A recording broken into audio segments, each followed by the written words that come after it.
Sir, you don't belong in this area. City business only. I need you to step outside. Excuse me? I'm here for an official meeting. Everyone says that. Look at me. I asked you to leave. Now, I'm not causing a problem. I have authorization to be here. Sir, refusing a lawful order isn't helping your situation. Last warning, step out. Do it now. The rotunda of City Hall was bustling when it happened. Monday morning, 8:47 a.m.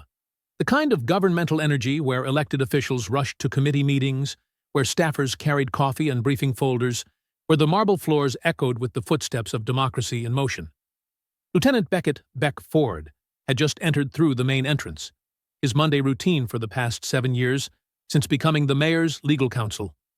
Still in his court attire from an early morning hearing, charcoal gray suit, tailored perfectly, crisp white shirt, burgundy tie, leather briefcase containing the legal briefs for his 9 a.m. meeting with the mayor and city council leadership.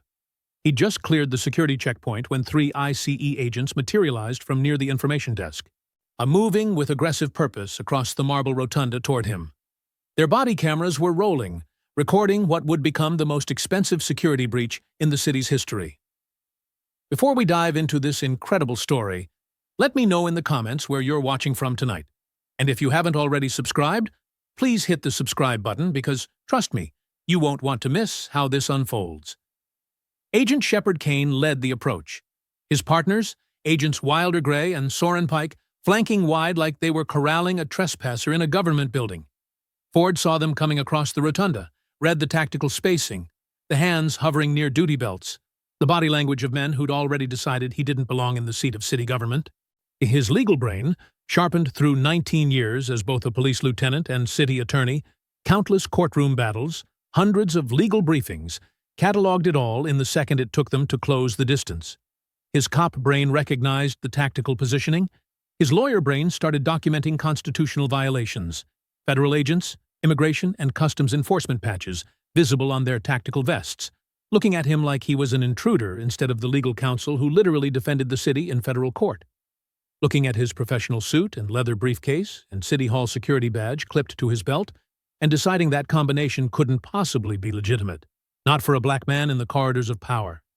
He knew where this was going before Kane opened his mouth, and he'd litigated civil rights cases, had argued Fourth Amendment violations before federal judges, had defended city employees against exactly this kind of overreach.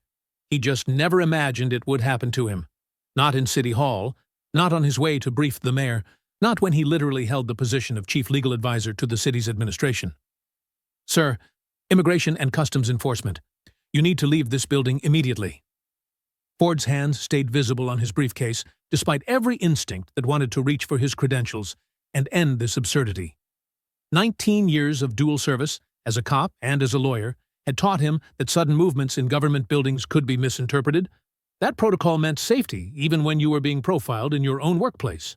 Around them, City Hall hummed with Monday morning business, staffers heading to offices, council members arriving for session, constituents visiting departments, security personnel watching from their stations, and near the visitor information desk, a policy analyst named Bodie Wright, who'd worked with Ford on legislation, had his phone out, his civic engagement instincts telling him to document what appeared to be an unusual confrontation in the people's house. The most expensive security breach in city history was about to cost the federal government $6.1 million. And it hadn't even occurred to Agent Shepard Kane that the man in the tailored suit might actually be the mayor's legal counsel, might actually be the city's top legal mind, who could have them sued into oblivion with a single filing. Officers, I'm Lieutenant Beckett Ford. I'm Metro Police Department. I'm also legal counsel to the mayor. I have a scheduled meeting in the mayor's office in 3 minutes. My City Hall credentials are on my belt. Kane's expression didn't soften. You don't belong in this building. Leave now, or you'll be removed by force. Ford looked at his City Hall security badge, at the briefcase containing legal briefs for the mayor, at the Grand Rotunda, where he'd worked for 7 years.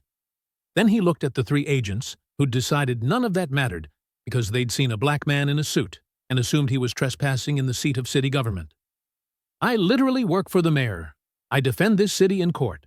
And you're about to make the most expensive mistake of your career by ejecting the city's legal counsel from his own workplace. City Hall on a Monday morning was democracy in motion. A grand Beaux-Arts building constructed in 1927. its domed rotunda soaring 3 stories above marble floors that had witnessed decades of civic progress. Arched windows let morning sunlight stream through, illuminating the carved stone that bore the city's motto, justice, equality, progress. The kind of architectural statement that declared government belonged to the people, that these halls served the public good. Monday morning at 8:47 a.m. was peak governmental activity. City council members arriving for the week's first session. Department heads rushing to budget meetings. Staffers carrying folders and coffee, preparing briefings for elected officials, and constituents lining up at various offices, permits, complaints, records requests, the security checkpoint near the main entrance processing a steady stream of employees and visitors, metal detectors beeping, guards checking IDs with practiced efficiency. Lieutenant Beck Ford entered through the main doors as he had every Monday for 7 years, his leather briefcase containing the legal briefs that would guide the city's response to 3 pending federal lawsuits. He was dressed in his courtroom uniform, charcoal gray suit from the early morning hearing before Judge Martinez, crisp white shirt, burgundy tie, polished black Oxfords that clicked against marble with professional precision. At 46, Ford had built his career methodically. Law school while working patrol, passing the bar while still in uniform, he rising to lieutenant while simultaneously handling increasingly complex legal matters for the city. 7 years ago, Mayor Richardson had recruited him as legal counsel, a hybrid position that leveraged both his law enforcement experience and his legal expertise to navigate the intersection of public safety and civil rights. His City Hall security badge was clipped to his belt, photo ID clearly identifying him as Beckett Ford, legal counsel, Office of the Mayor. The same badge he'd worn through security checkpoints thousands of times, granting him access to restricted areas, to sensitive meetings, to the corridors of power where policy became law.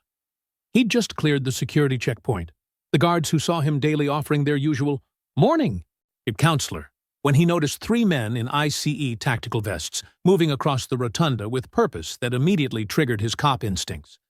Not visiting a specific office, not coordinating with City Hall security, moving directly toward him with the kind of tactical spacing that suggested enforcement action in a government building during business hours. Agent Kane led the approach, his partners spreading wide as they crossed the marble expanse of the rotunda. Gray moved left toward the committee room hallway. Pike shifted right toward the elevator bank. A tactical triangle in City Hall, treating the seat of city government like it was a site requiring raid-level enforcement. Ford's legal brain started cataloging issues immediately. Federal agents conducting operations in city property without apparent coordination, see potential separation of powers, violations, jurisdictional questions about enforcement authority in government buildings. His cop brain read the body language, aggressive posture, hands near duty belts, the approach of people who'd already decided he was a problem. Around them, City Hall staff had noticed. A city councilwoman paused mid-conversation, watching. Security guards looked confused. They'd just cleared Ford through the checkpoint. Near the information desk, Bodie Wright, a policy analyst Ford had worked with on police oversight legislation, had stopped with his phone emerging from his pocket, his civic engagement radar clearly pinging. The most expensive security breach in city history was about to unfold in the rotunda where democracy was supposed to thrive. And Lieutenant Beckett Ford, the city's chief legal defender, was about to experience the system from the side he'd spent his career protecting people from. "Sir, you need to leave this building. Now!" Kane's voice echoed across marble, loud enough that conversation stopped, heads turned, the Monday morning routine disrupted by federal agents ordering someone out of City Hall. Ford kept his hands visible on his briefcase, despite every lawyer instinct that wanted to reach for his credentials and cite the 17 legal violations already in progress. 19 years of dual service, cop and attorney, had taught him that de-escalation required calm precision, that protocol meant safety, that even when you were right, you could still end up dead if you moved wrong. "Officers, I'm Lieutenant Beckett Ford, Metro Police Department. Said I'm also legal counsel to Mayor Richardson. I have a scheduled meeting in the mayor's office in..." He glanced at his watch. 2 minutes. "My City Hall credentials are on my belt." Kane's expression showed no professional courtesy, no recognition of colleague-to-colleague respect. "We need you to exit this building immediately. You're trespassing in a federal enforcement operation." "Trespassing? I work here. I'm the city's legal counsel. My security badge is clearly visible." Ford gestured to his belt, where his City Hall ID hung in plain sight. Photo, name, title, department. Everything identifying him as authorized personnel with high-level access. Kane barely glanced at it. That's a glorified souvenir. Anyone can print a badge. But we need you to leave before we remove you by force. The statement hung in the rotunda, calling the mayor's legal counsel's official credentials a souvenir in the building where he literally defended the city against lawsuits. This isn't a souvenir. It's an official City Hall security credential issued by the city's Security Services Department. It grants me access to restricted areas. It's in the city's database. Call City Hall Security. They'll verify I'm authorized to be here. We don't need to verify anything. You're leaving now. Ford's legal brain started building the case even as his professional composure remained intact. I'm an attorney. I'm a police lieutenant. I have a meeting with the mayor in 90 seconds. On what legal basis are you ordering me to leave a government building where I'm employed? Gray stepped closer from the committee hallway side. You're interfering with a federal operation. Exit the building or face obstruction charges. I'm not interfering. I'm walking to my office for a scheduled meeting. What federal operation justifies expelling the city's legal counsel from City Hall? Pike moved in from the elevator's side. Sir, you match the description of an individual we're seeking. We need to verify your identity and authorization to be in this building. I just showed you my City Hall credentials. My identity is clearly established. I passed through security screening 30 seconds ago. Those guards know me. What description am I supposedly matching? Silence. Because the description was obvious to everyone watching in the rotunda. A black man in a suit, and 3 agents who'd decided that combination didn't belong in the halls of power. Around them, City Hall had stopped. Staffers watched from hallways. A city councilman stood frozen mid-stride, recognizing Ford and looking confused. Security guards near the checkpoint were on their radios, probably calling supervisors about federal agents confronting the mayor's counsel. Bodie Wright was recording now, his phone raised, his expression suggesting he understood exactly what was happening. Ford looked at each agent, making sure their body cameras captured his professional appearance, his visible credentials, his briefcase containing work for the elected officials these agents were disrupting. I'm going to retrieve my business card from my jacket pocket. Slowly. It has the mayor's office number. Call it. They'll verify I have a meeting scheduled right now. Kane knocked Ford's hand away from his jacket. Don't reach for anything. You're coming with us for verification. I'm not going anywhere, Ford said, with the precision of someone who'd argued motions before federal judges and won. I'm Lieutenant Beckett Ford, Metro Police Badge 5947. I'm legal counsel to Mayor Richardson. I've held this position for 7 years. I'm authorized to be in this building. I work here. He gestured around the rotunda, at the security checkpoint he'd just passed through, at the guards who greeted him by name every morning, at the building where his office was located on the 4th floor. This is City Hall. I'm the city's legal counsel. I defend the municipality in federal court. I draft legislation for the city council. I advise the mayor on constitutional law. This is literally my workplace. Kane's face showed no recognition, no acknowledgement of the jurisdictional complications of arresting a city's chief legal advisor in the seat of government. Everyone's got a title when we stop them. You fit the description of an individual we're tracking through this building. What description? A lawyer in a suit going to a meeting? A black male, mid-40s, professional attire, carrying a briefcase. Matches our suspect profile. Ford's legal brain cataloged the admission. Explicit racial profiling, stated on camera in a government building. So you're detaining me because I'm a black professional with a briefcase in City Hall. Despite my credentials clearly identifying me as the mayor's legal counsel.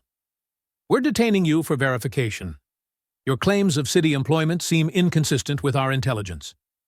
Inconsistent how? My badge is on my belt. My name is in the city directory. My office is upstairs. Call the mayor. He's expecting me in his office right now for a briefing on pending federal litigation. Gray stepped closer. Sir, your defensive attitude is suspicious. Legitimate city employees cooperate with federal authorities. I am cooperating. I've identified myself. I've shown credentials. I've offered verification through multiple channels.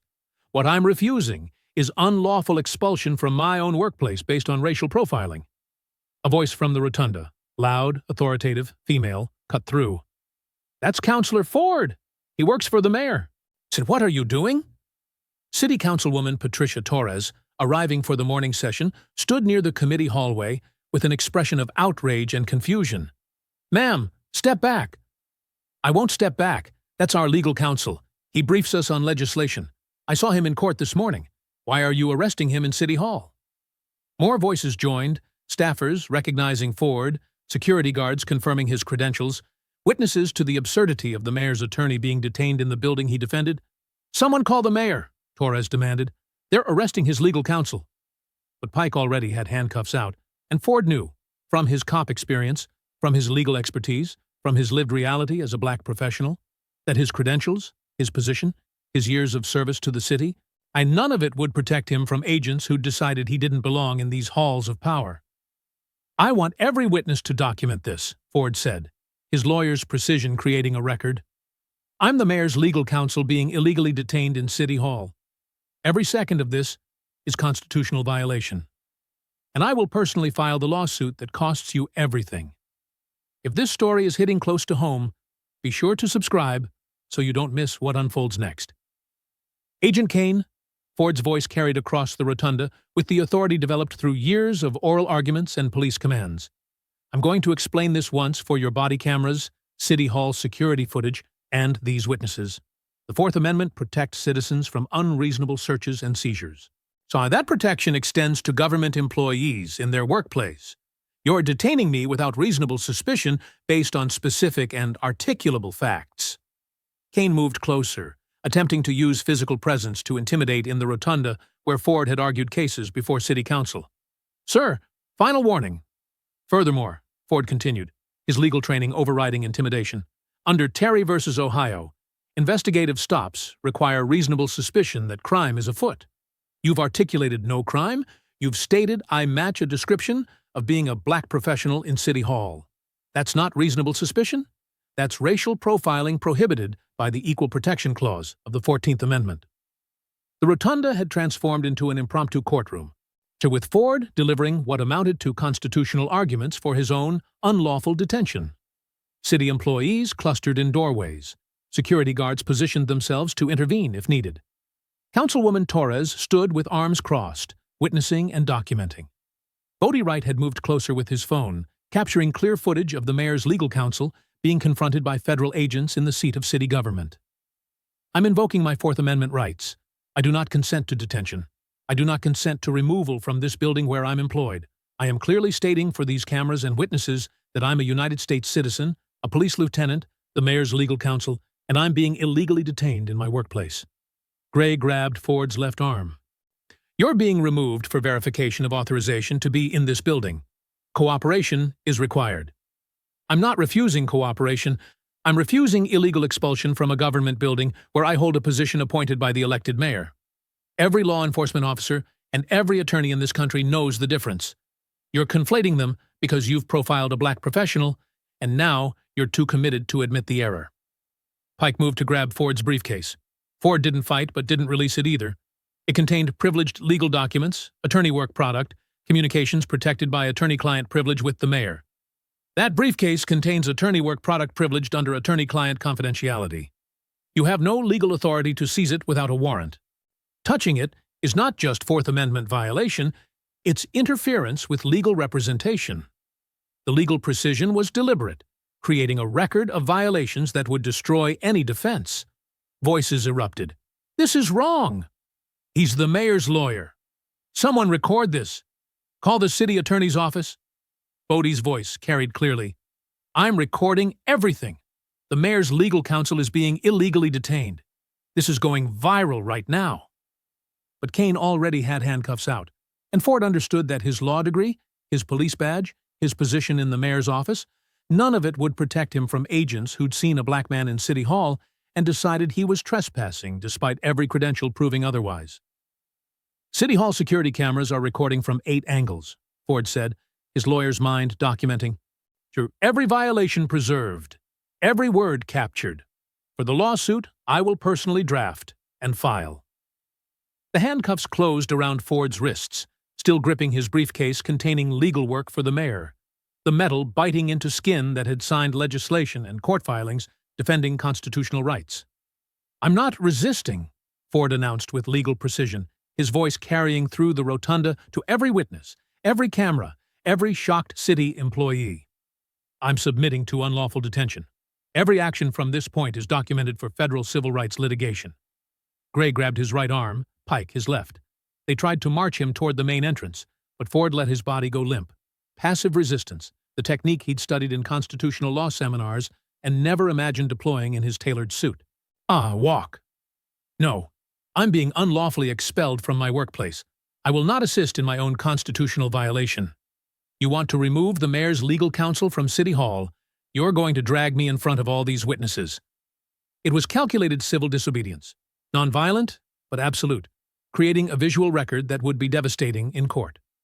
They dragged him across the marble rotunda, past the security checkpoint he'd cleared minutes ago, past the carved stone declaring justice, equality, progress.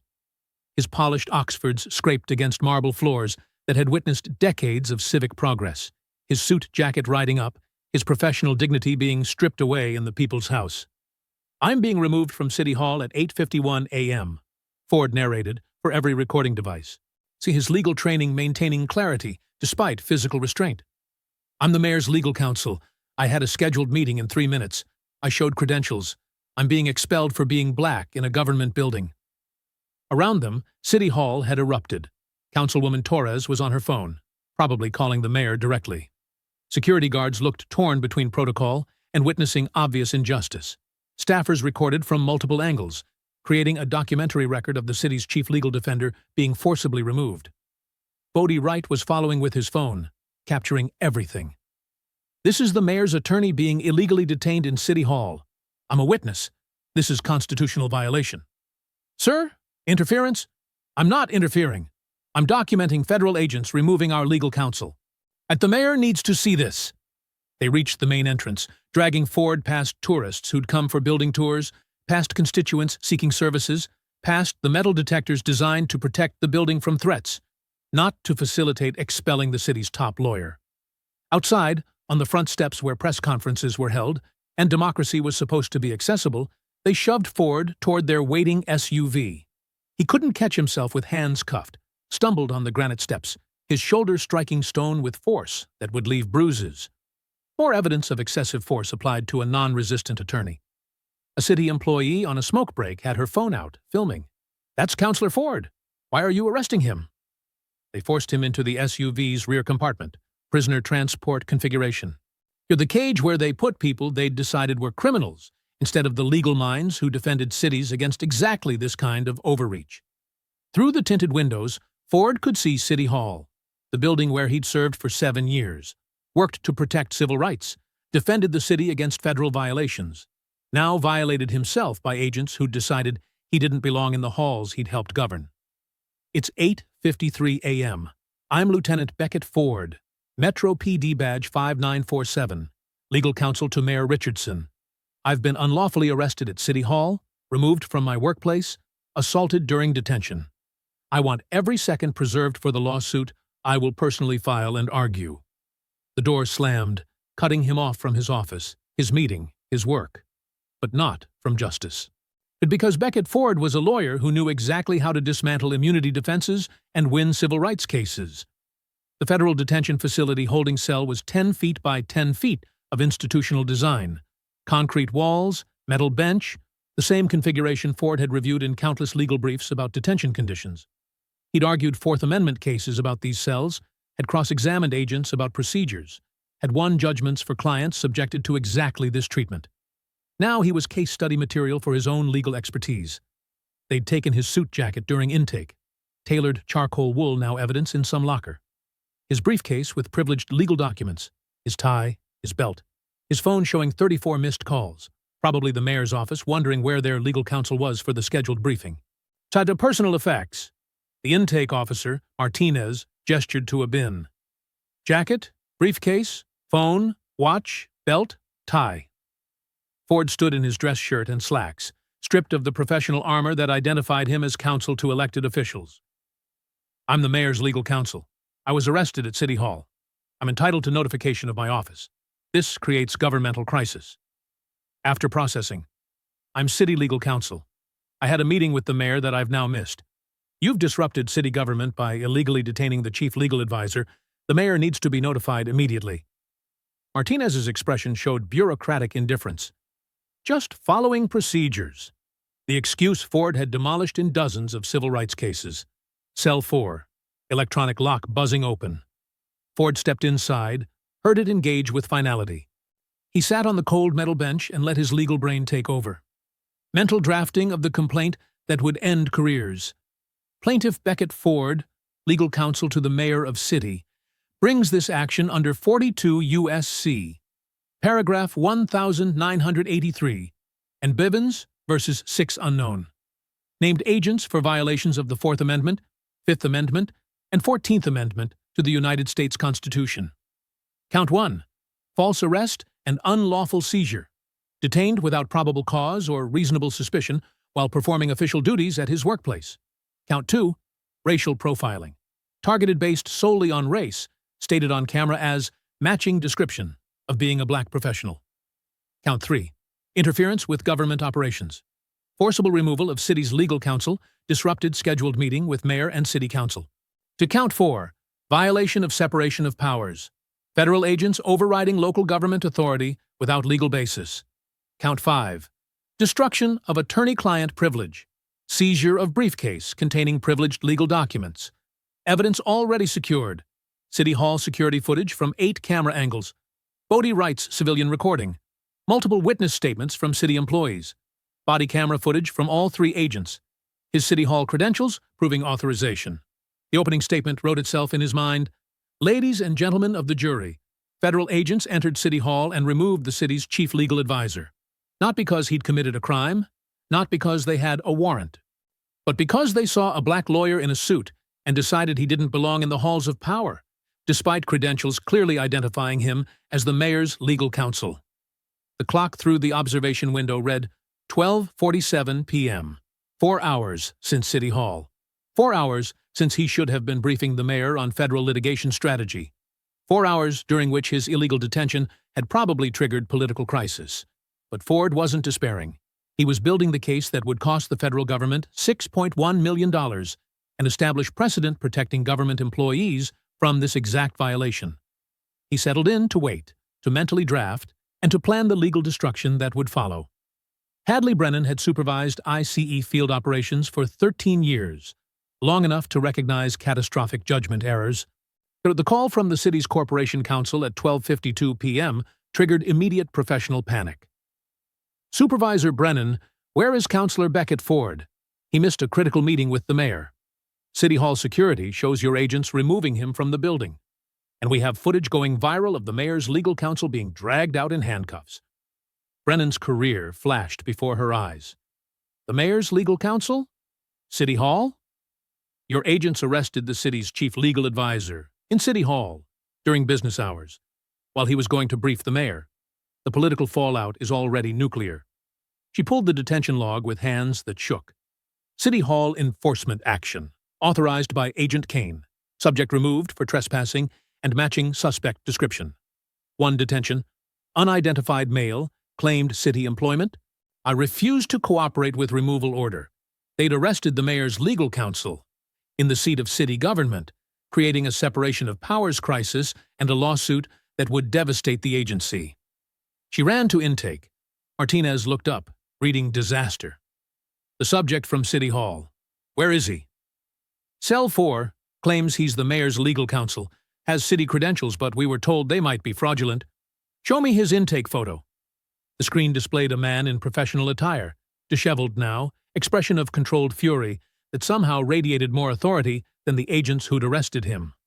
Unmistakably, Lieutenant Becket Ford, whose face Brennan recognized from news coverage of city legal victories. She grabbed the evidence items, City Hall security badge clearly identifying him as legal counsel. A briefcase containing documents marked Privileged Attorney Work Product. Phone with 57 missed calls from Mayor's office. She ran to Cell 4. Through the window, Ford sat with professional bearing, despite 4 hours of detention, clearly mentally working. She opened the door. Ford looked up, unsurprised, assessing. Counselor Ford, I'm Supervisor Hadley Brennan. There's been a catastrophic error. I apologize. Save it. Ford stood slowly, every inch the attorney who'd won judgments against federal agencies. I don't want apologies. I want documentation.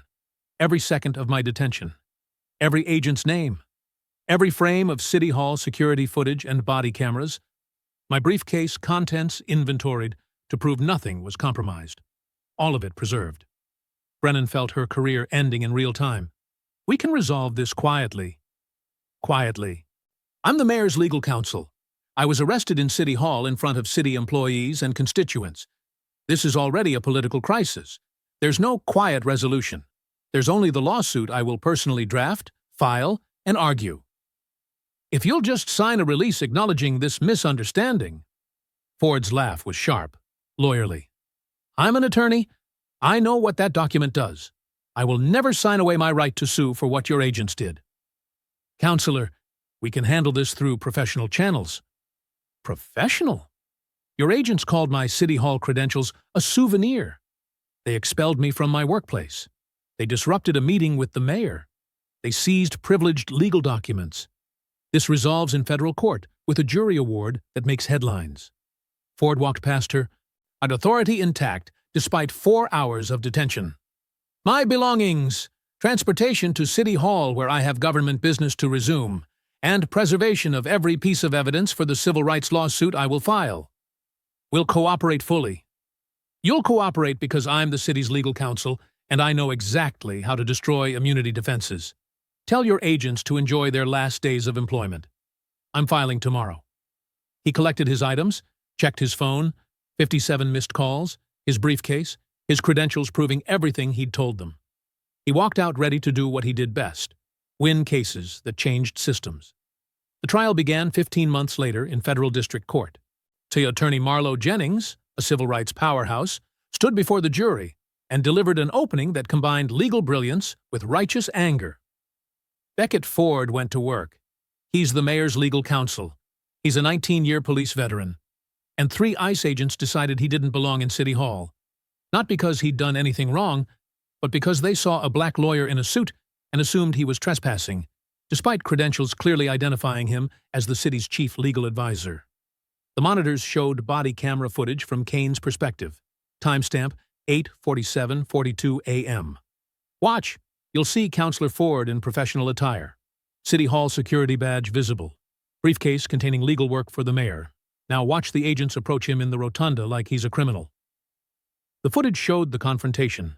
The credential dismissal, glorified souvenir. The escalation despite Ford's repeated identification and offered verification. 6 jurors took notes. Others watched with anger. The City Hall security footage came next. 8 camera angles in high definition, showing the entire encounter from multiple perspectives. Ford being dragged across the marble rotunda. City employees protesting. Bodie Wright recording. The visual of the mayor's attorney being expelled from City Hall, devastating in its clarity. 4 jurors looked outraged. Then Jennings played the audio that sealed the case, from Gray's body camera after the arrest. He kept saying he was the mayor's counsel, probably lying. Black guy in a suit doesn't mean he works there. We did the right thing removing him. The explicit racial profiling, stated on camera, and admitting they didn't believe Ford's credentials because of his race. The defense tried damage control. Protocols, matching suspect description. Brief detention, only 4 hours, and Ford's release. Then Jennings called Supervisor Brennan to the stand. Supervisor, your agents testified Counselor Ford's City Hall badge looked fake. This is his actual badge. Department of Security Services. Official city seal. His photo. His title. Legal counsel. Office of the Mayor. What about this looks fake? Brennan had no answer. He was going to a meeting with the mayor. City Hall security had just cleared him through the checkpoint. City employees recognized him. What reasonable suspicion justified removing him? The agents believed he matched a description of being a black professional.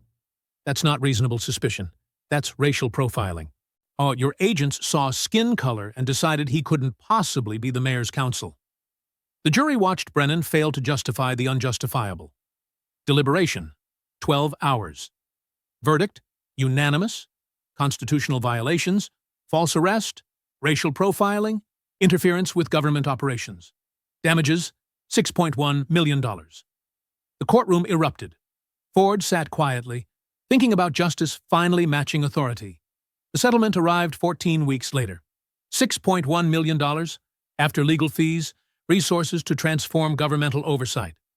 Ford returned to City Hall immediately, back to his office, back to defending the city. But everything had changed. Agents Kane, Gray, and Pike were terminated before discipline hearings. Supervisor Brennan forced into early retirement. The field office underwent complete restructuring. The Department of Homeland Security announced reforms. No operations in government buildings without coordination, mandatory recognition of official credentials, prohibition on demographic-based enforcement. The Ford case became required training. But Ford knew policy changes weren't enough. He drafted the Government Employee Protection Act, legislation that codified his case into law, protecting public servants from profiling in their workplaces. The City Council passed it unanimously. The mayor signed it into law, with Ford standing beside him in the same rotunda where he'd been arrested. Ford also created the Public Servant Defense Initiative with $5 million of his settlement. The nonprofit provided free legal representation to government employees targeted by profiling. It trained agencies on respecting separation of powers. It brought lawsuits relentlessly. First year, 423 clients represented, 314 cases won, $7.2 million in additional settlements. Lieutenant Beckett Ford stayed as legal counsel, promoted within 2 years to corporation counsel, the city's top legal position. His City Hall arrest had become Supreme Court precedent on governmental employee rights. 8 years later, Ford was appointed to the federal bench. Judge Beckett Ford, nominated by the president for his expertise in civil rights law. His confirmation hearing opened with him telling the story of being dragged out of City Hall. The rotunda where it happened had a memorial marker. On these marble floors, Counselor Beckett Ford defended constitutional rights in his own workplace. His courage changed federal law enforcement. Progress wasn't one verdict, and it was making it possible for the next black professional to work in government without agents deciding they looked too suspicious to belong. That day hadn't fully arrived, but because of what happened in that rotunda, because of the $6.1 million judgment, because of the legislation and thousands of cases that followed, that day was closer. Judge Beckett Ford had paid the price for systemic bias. He'd made sure the system paid everything. One lawsuit, one protected employee, one defended right at a time. His judicial robes hung in his chambers next to a framed photo, him in handcuffs being dragged across City Hall marble. Below it, his own words. They expelled me from power. I returned with precedent. Justice served.